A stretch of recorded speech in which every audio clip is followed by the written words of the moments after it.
Voici donc la proposition de corriger pour le cas pratique numéro 2.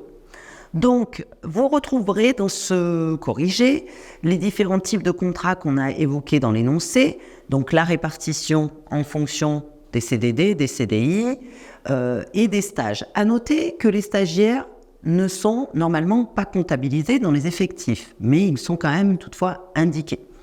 La deuxième chose à faire était la répartition en fonction des hommes et des femmes, en fonction du type de contrat.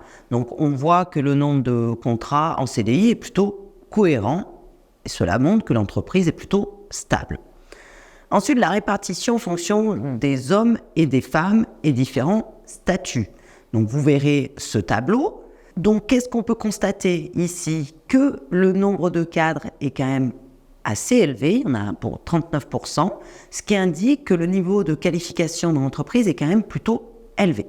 Ensuite, on vous demandait donc de répartir en fonction de la tranche de salaire. Donc là, vous verrez la proposition de corriger. Qu'est-ce que ça indique? Il y a une répartition un peu curieuse. Il y a beaucoup de salariés qui perçoivent un gros salaire, mais c'est plutôt cohérent étant donné que le nombre de cadres est important.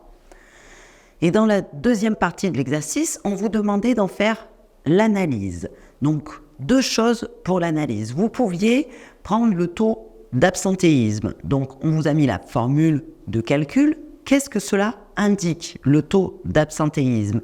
Ici, il est plutôt faible, ce qui indique que l'absentéisme est plutôt quand même maîtrisé et donc positif.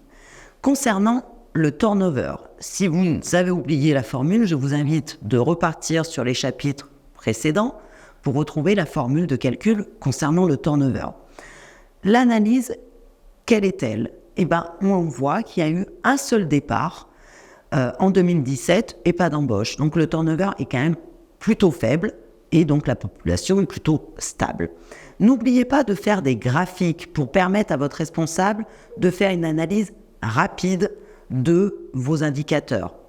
Voici donc pour cette proposition de correction. Je vous remercie d'avoir suivi ce cours et je vous dis à bientôt.